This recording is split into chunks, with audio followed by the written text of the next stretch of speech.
Hello and welcome to Value Research Podcast. You're listening to First Page, a column written by Virendra Kumar. Spectacular wealth through simple investing. The power of patient investing and why doing nothing may be better than doing just anything.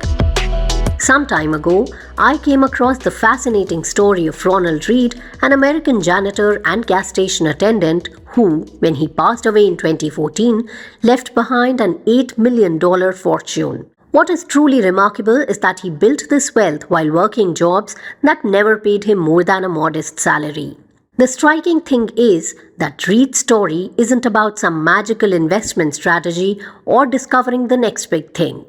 Instead, it's about the fundamentals of investing I have written about in this column for years, with an extraordinary demonstration of their power. Working at a gas station for 25 years and then as a janitor at JCPenney for another 17, Read invested consistently in what he understood. He focused on dividend-paying blue-chip companies, household names like Johnson & Johnson, CVS Health, and Procter & Gamble. He avoided trendy tech stocks and anything he couldn't comprehend. When he died, his portfolio included 95 stocks across industries like healthcare, telecommunications, utilities, and consumer goods. To me, what's particularly striking about Read's approach is how it aligns with what I wrote just about 3 months ago, the power of doing nothing. He was the epitome of the patient investor.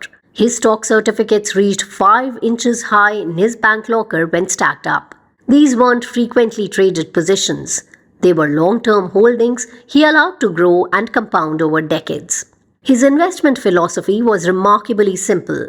Buy quality companies that pay dividends, reinvest those dividends to buy more shares, and then the key part, leave them alone. When Lehman Brothers collapsed in 2008, taking some of his investment, Read didn't panic. His diversified portfolio meant that even this significant shock had minimal impact on his overall returns. The beautiful simplicity of Read's approach is that it requires no special knowledge or skills, just discipline and patience. He educated himself by reading the Wall Street Journal daily and visiting his local library. There were no trading terminals, complex algorithms, or day trading apps. Read did it the old-fashioned way. But there's another aspect to Read's story that we need to address: his extreme frugality. He drove an old Toyota car, wore clothes mended with safety pins, and was once offered a free meal at a restaurant by someone who thought he couldn't afford it. While his dedication to saving is admirable, we can take his investment wisdom without necessarily emulating his lifestyle choices. The real lesson here isn't about living like a conjuice to become wealthy. It's about understanding that great wealth can be built through simple, patient investing in quality companies you understand. Read showed us that you don't need a high-paying job or sophisticated investment strategies. You need discipline, patience, and the wisdom to stick to what you know. You're on the right path for my readers who already follow a disciplined investment approach through SIPs and good mutual funds. Read's story validates what we have discussed many times in this column: the power of staying invested long-term, avoiding unnecessary transactions, and not getting swayed by market fads. For Indian investors today, Read's story offers particularly valuable lessons. Just as he stuck to American blue chips, he understood we have our universe of quality companies with long dividend-paying histories.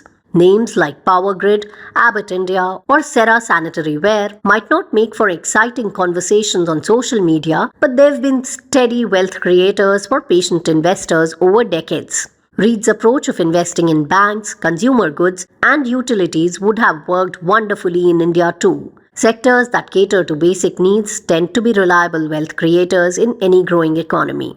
This becomes especially relevant in our current market environment, where many young investors are drawn to the supposedly quick riches of F&O trading or cryptocurrency gambling.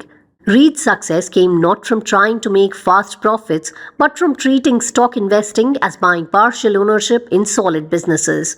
What's particularly instructive is his focus on dividend-paying stocks.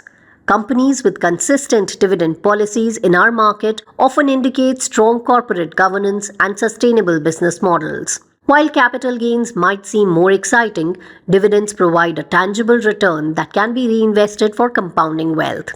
The next time you feel the urge to make dramatic changes to your portfolio or chase the latest investment trend, remember this working class American who built his fortune one small, sensible step at a time. Sometimes, the best investment action is no action at all.